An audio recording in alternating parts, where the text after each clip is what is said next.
nuestra ponente del día de hoy es la doctora y maestra en ciencias en especialidad en investigaciones educativas por la 10 Universidad del Instituto Politécnico Nacional, licenciada en Derecho por la UNAM. Es miembro del Sistema Nacional de Investigadores, nivel 1, profesor investigador a tiempo completo en la Universidad Pedagógica Nacional, sede Ajusco, con perfil deseable PRODEP, e integrante del cuerpo académico de estudios de género de la Red Multidisciplinaria para la Investigación sobre la Discriminación en la Ciudad de México, de la Red de Formadores en Educación e Interculturalidad en América Latina y del Programa de Análisis Político del Discurso.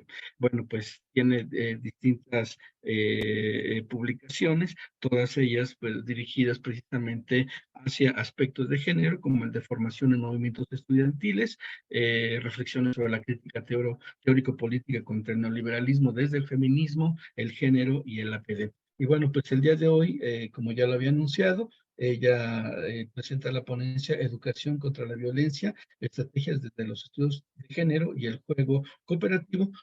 Adelante, doctora, bienvenida. Sí, muchísimas gracias. Muy buen día a todas, todos, todes. Es un gusto para mí estar acá y agradezco especialmente a Cristina González por el vínculo para poder estar acá. Muchísimas gracias. Bueno, lo que les voy a comentar no forma parte de una investigación en específico, sino de varios trabajos que he venido desarrollando un poco a solicitud de algunos organismos como la UNICEF, también de la Secretaría de Educación Pública, quienes me solicitaron justamente en tiempo de pandemia en 2020, 2021, ir haciendo algunas pues indagaciones acerca de la condición de las mujeres desde la educación con una perspectiva de género, pero también en conjunción con otro proyecto que estaba yo desarrollando acerca de a qué están jugando las niñas y los niños de México, auspiciada por el CONACYT.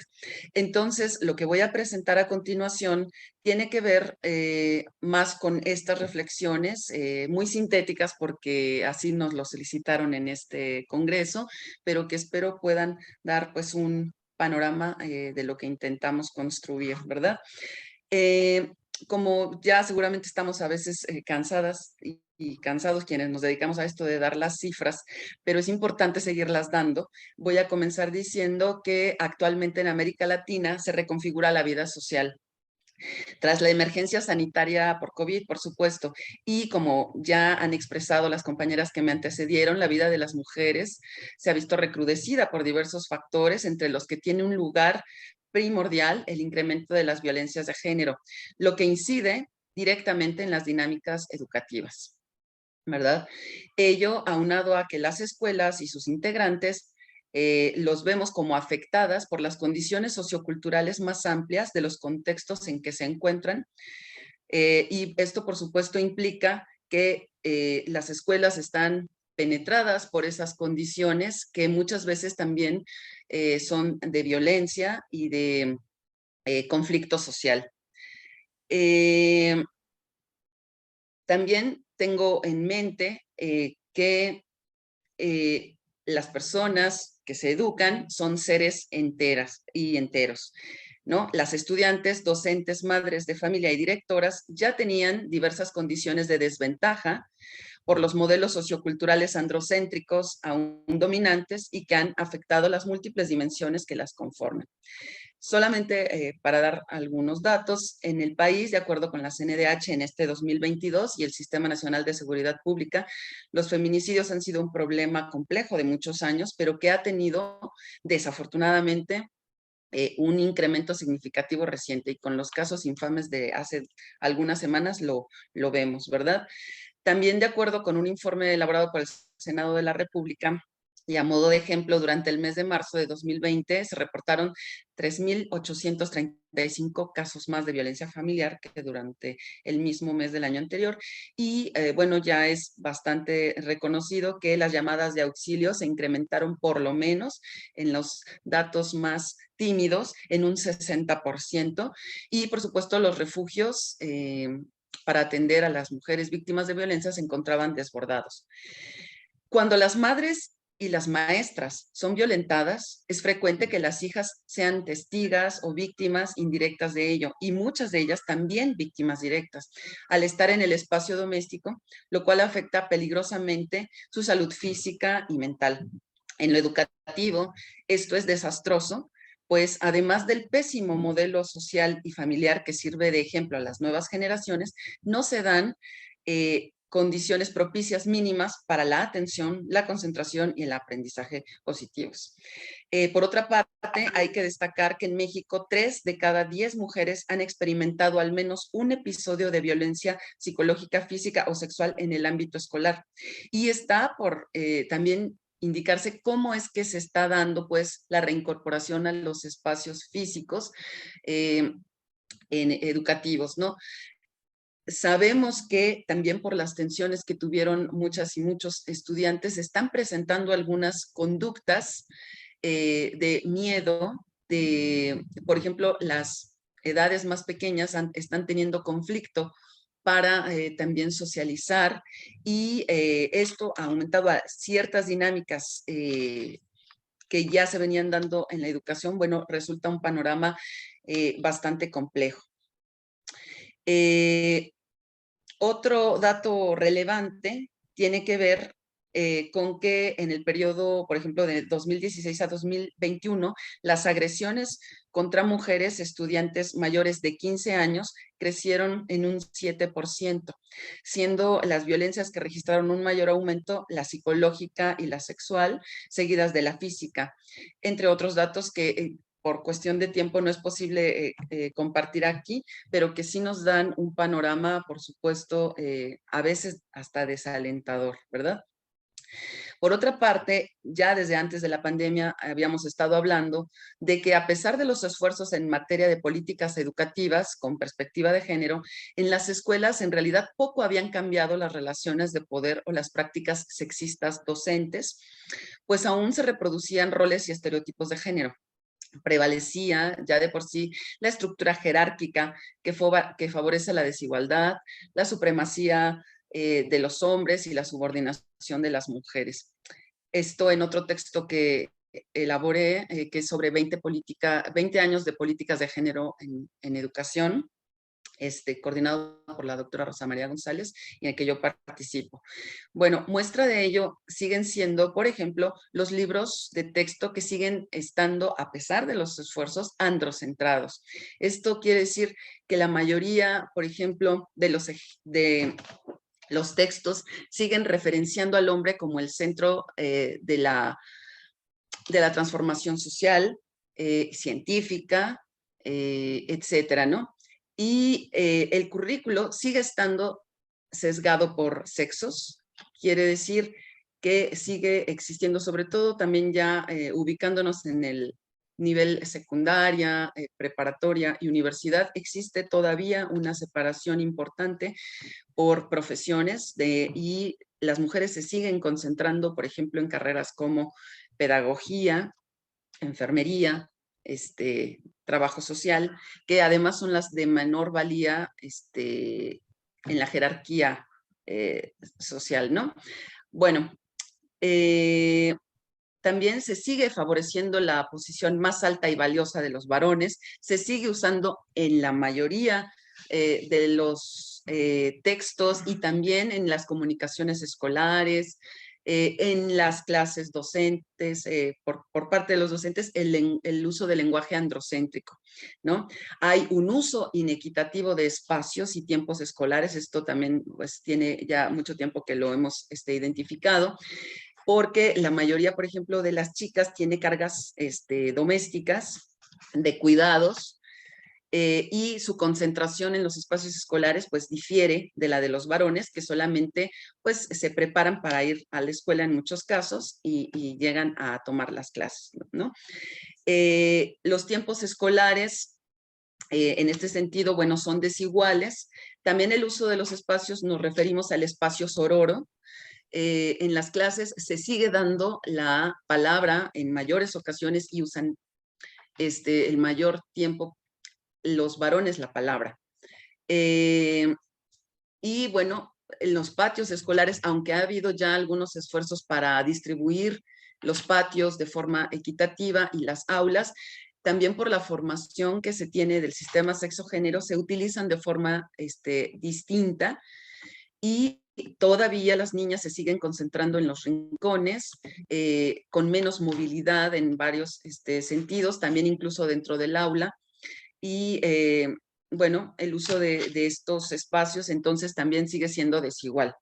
Las relaciones de poder en las escuelas dominadas por los varones siguen siendo de este modo y persisten una variedad de prejuicios docentes, como seguir valorando lo que hacen los varones de una forma más elevada que lo que hacen las mujeres, atribuyendo a las mujeres todavía categorías como el esfuerzo, como que son macheteras, etcétera, etcétera, pero no la inteligencia.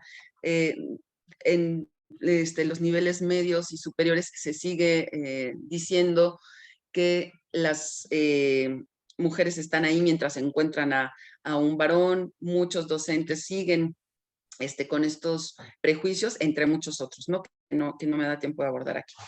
Pero bueno, como señala Subirats, una autora española muy importante en género y educación, las mujeres han avanzado los sistemas escolares y educativos muy poco, ya que lo que se ha producido es que las niñas, por ejemplo, han sido incluidas en el modelo educativo masculino y ello les ha permitido insertarse en niveles educativos equiparables a los masculinos en el ámbito laboral, pero en el modelo cultural y educativo no se ha transformado esto, ¿no?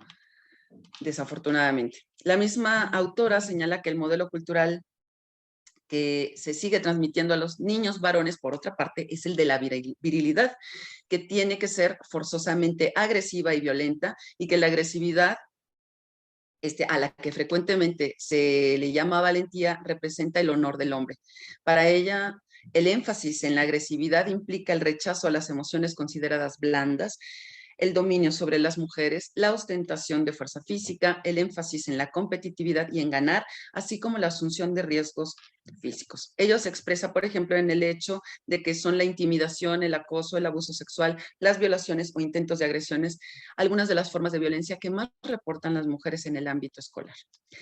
En este sentido, otro dato interesante es que de octubre de 2020 al mismo mes de 2021, 947,279 mujeres vivieron violencia sexual, cuando algunas actividades académicas aún permanecían semipresenciales, y entre ellas 853,885 reportaron intimidación sexual, miedo a ser atacada o abusada, piropos groseros o ofensivos o insinuaciones a través de redes sociales, mientras que 86,225 fueron víctimas de acoso o hostigamiento sexual, propuestas sexuales a cambio de beneficios en la escuela o maltratos y castigos por negarse. En tanto que 269,234 estudiantes reportaron abuso sexual, exhibición o manoseo de partes íntimas frente a ellas, obligación a mirar escenas pornográficas o sexuales y manoseos, tocamientos, besos o arrimones, y 40,706 señalaron haber sido víctimas de violación o intento de violación. Además, es frecuente que las autoridades escolares omitan o encubran el posible abuso. Lo anterior yo lo correlaciono también con lo que Rita Segato llama las pedagogías de la crueldad, que son actos y prácticas que enseñan y habitúan y programan a los sujetos a transmutar lo vivo y su vitalidad en cosas, y promueve en la gente los umbrales de empatía indispensables para la empresa predadora, en donde la crueldad habitual es directamente proporcional a formas de gozo narcisístico y consumista, a la vez que alienta el aislamiento de las personas mediante su desensibilización frente al sufrimiento de otros. Al alentar en las escuelas las masculinidades violentas, insensibles, dominantes, competitivas y triunfadoras por sobre lo que sea, se alienta la conformación de un sujeto carente de empatía, incapaz de convivir en vincularidad afectiva, destructivo de la vida, que considera inferior o que se le opone en su camino a la dominación, y por tanto en un sujeto dócil al sistema androcéntrico y al mercado neoliberal que se apoya en ello. Por otro lado, la violencia entre pares y la procedente de docentes está también relacionada con falta de la educación sexual en las escuelas. Entre los hallazgos que tuvimos importantes justo en este proyecto que les comentaba sobre violencias, sobre a qué están jugando las niñas y los niños, pudimos identificar pues cuestiones que consideramos sumamente graves, como que las niñas y los niños están jugando a los secuestros, están jugando a ser narcos, están jugando a ser youtubers, y en otra serie de juegos que evidentemente son el reflejo en algún sentido o en alguna instancia, pues, de la sociedad en la que estamos, pero en la que sí predomina muchísimo esta falta de colectividad, el individualismo y el triunfo utilizando las herramientas que sean, ajá, para dominar al otro y a la otra. Es por esto también que retomo esta parte, ¿no? Em, y bueno, no está de más decir en este sentido que también los varones, y como dice Rita Laura Segato, son dóciles al sistema androcéntrico y al mercado neoliberal que se apoya en ello. Por otro lado, la violencia entre pares y la procedente de docentes está también relacionada con la falta de educación sexual en las escuelas, que también, a pesar de los esfuerzos y de las normativas que ya existen, poco se llevan a cabo en la práctica cotidiana de las escuelas. No se educa aún en una educación integral de la sexualidad. Y ello, obviamente, trae como consecuencia muchos de estos factores problemáticos. Bueno, ahora pasaré a comentar algunas sugerencias para mejorar la educación desde el género. Ante el panorama anteriormente descrito, es importante desarrollar algunas estrategias generales para el mejoramiento de la situación de las mujeres en el ámbito educativo. Tras la pandemia y con la exacerbación de violencia de género en lo social, se sugiere, por supuesto, el impulso de estrategias intersectoriales orientadas a la protección de los derechos educativos de las alumnas de todas las edades, prestando atención especial a su permanencia en los sistemas escolares. Asimismo, conviene crear espacios para que las y los docentes, así como estudiantes y madres de familia, puedan formarse sobre género y educación y con ello les sea posible superar los modelos educativos androcéntricos y machistas, así como denunciar en forma expedita casos de violencia de género. Inicialmente, en este sentido, siempre les sugerimos que tengan a la mano por lo menos los números telefónicos policiales y los números telefónicos de albergues en donde pueden encontrar ayuda, ¿no? Los planes y agentes educativos, incluyendo a docentes, tienen que tomar en cuenta que se han profundizado las brechas de género y educación precedentes, las cuales van desde la persistencia de los estereotipos en el hogar y la enseñanza, la poca accesibilidad al uso de herramientas tecnológicas y las múltiples condiciones de vulnerabilidad económica, social y cultural que se padecen en espacios urbanos, rurales e indígenas, hasta las violencias que se incrementan en épocas de crisis y los múltiples deberes y cuidados que cumplen las mujeres en los ámbitos familiar y doméstico. Sugerimos también el desarrollo de una educación integral de la sexualidad, haciendo énfasis en el conocimiento del propio cuerpo, los métodos de control natal y de prevención de enfermedades, el cuidado de sí y también, aunque esto pueda ser conflictivo en algunos sectores todavía, el desarrollo del goce y las afectividades no codependientes. Maestras y maestros deben incrementar la atención en las respuestas de sus alumnas e impulsar la deconstrucción de estereotipos, así como alentar su autovaloración, su autonomía y su empoderamiento a partir del reconocimiento de sus condiciones, tener elementos para la autodefensa e impulsar también el pensamiento en horizontes de satisfacción, goce y logros para ellas. Es necesario también dar seguimiento e indagar sobre qué ha sucedido con las alumnas que no regresaron a las escuelas y que no se han contactado con sus docentes, ¿no? E identificar los casos que representen un peligro para ellas. Es indispensable priorizar en el currículum temas que propicien la valoración de niñas, adolescentes y jóvenes, así como la equidad en las actividades que se llevan a cabo y en los modelos empleados en la escuela, así como alentar su participación oral, escrita y en los medios empleados para la impartición de clases. No pueden perderse de vista, para evitarlos, los usos nocivos de las redes sociales. Esto también es otra de las cuestiones que encontramos importantes en nuestra investigación sobre los juegos. El uso de las redes se ha incrementado de forma muy significativa entre estudiantes y los juegos en línea también con personas desconocidas. Y esto, bueno, es una alta preocupación de madres y padres de familia, ¿no? Es de suma relevancia escuchar a las estudiantes y maestras para que expresen cómo se sienten y cómo vivieron el aislamiento social. No lo es menos crear espacios para el desarrollo de juegos y recreaciones acordes con la edad y las posibilidades del entorno, pues son elementos irreemplazables para mantener el equilibrio emocional. En el caso de adolescentes, jóvenes, adultas y adultas mayores, debería apoyarse la creación de grupos solidarios y colaborativos. Asimismo, es importante impulsar la valoración de las diversidades sexuales y las pedagogías inclusivas en este sentido.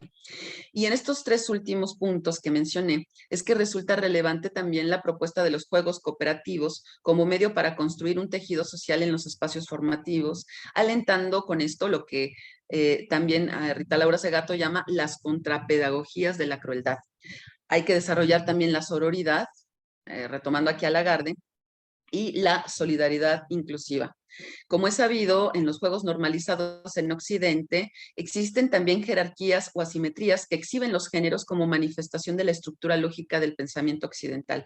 En la escuela frecuentemente se alienta la competencia y el triunfo se le ve a las demás personas como obstáculos para lograr los objetivos del individualismo. Así, una persona gana y las demás pierden.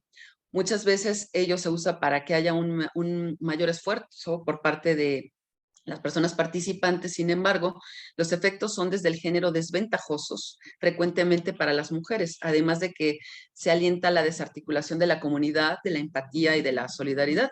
Por ello, aquí es necesaria otra visión del juego, una que se basa en la cooperación como modelo político-social sostenible a largo tiempo y como metodología didáctica que potencia cambios sociales. A decir de Franz Limpens, la cooperación en la educación nos enseña que para llegar a la meta, las demás personas pueden y deben ser aliadas o deben ser mis aliadas.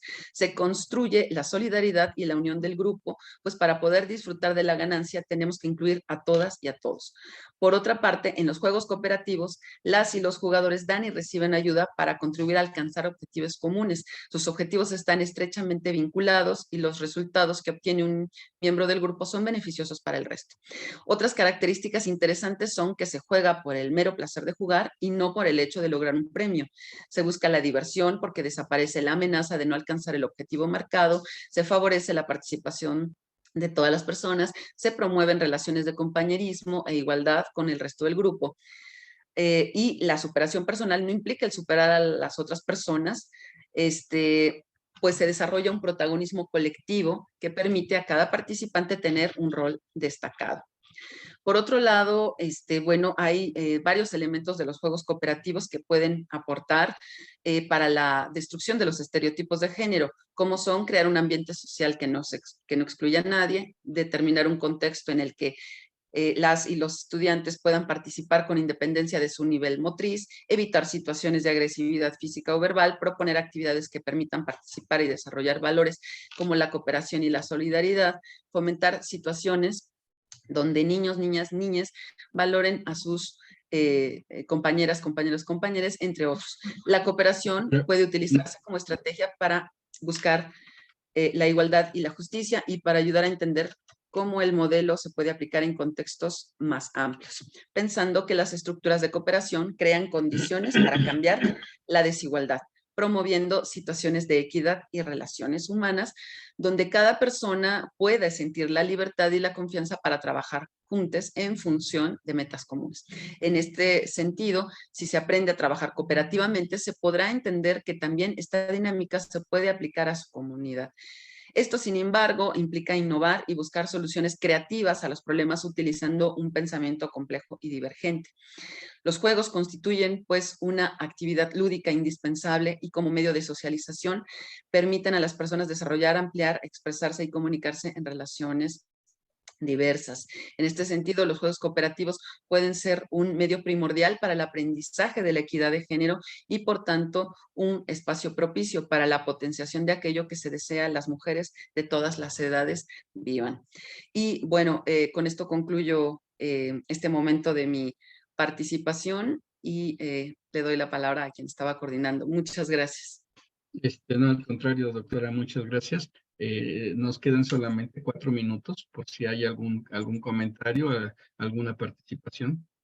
Pues yo sí quiero agradecerle, doctora, todo este trabajo, porque aquí una concepción que incluye todas las prácticas educativas en estas últimas sugerencias que usted da precisamente para convertirse en políticas, no solamente escolares, ¿no? Sino prácticamente deberían de ser escaladas a políticas públicas. Pero bueno, para eso nos queda una tarea aún todavía muy grande, pero es importante que este tipo de planteamientos, como el que usted nos presenta en esta ocasión, pues se estén reproduciendo en todos los espacios, ¿no? Incluyendo en este congreso. Le agradecemos mucho su participación, doctora. Sí, claro que sí. Veo que hay una pequeña pregunta. Ah, sí, ok. Dice, ¿estas recomendaciones se han aplicado en alguna institución educativa que pueda contarnos? Sí, afortunadamente en la especialidad de género en educación que tenemos en la Universidad Pedagógica Nacional y también en la maestría en educación, más bien la maestría en educación integral de la sexualidad, sí, nuestro perfil tiene que ver con la intervención. Entonces, varias de estas cuestiones que yo les he venido platicando se han desarrollado por parte de nuestras estudiantes, que muchas son agentes educativos de muy diversas instituciones, y han podido llevar a cabo algunas de estas cuestiones. Y de hecho, la idea también de colaborar con estos organismos, por ejemplo, con UNICEF, con este autor, Franz Limpens, que tiene ya una muy amplia trayectoria en el desarrollo de juegos cooperativos, estamos colaborando justamente en este proyecto que les comentaba de CONACYT para echar a andar un proyecto nacional de juego y que incluye, pues obviamente, una perspectiva amplia de todas estas problemáticas de las que les he comentado. Y si ustedes gustan consultar más, pues justamente la Universidad Pedagógica Nacional tiene un acervo grande de muchos trabajos de investigación que se han realizado y que se han llevado a cabo como formas de intervención en diversos espacios educativos. Pero siempre falta mucho más por hacer, por supuesto, ¿no? Digamos que estamos todavía a un nivel, en ese sentido de lo que existe en la Universidad Pedagógica Nacional, de algunos centros escolares, pero estamos trabajando, les digo, con estos organismos, con estos desarrolladores para llegar a más ámbitos. Ok, muchas gracias. Le agradecemos, doctora, su participación.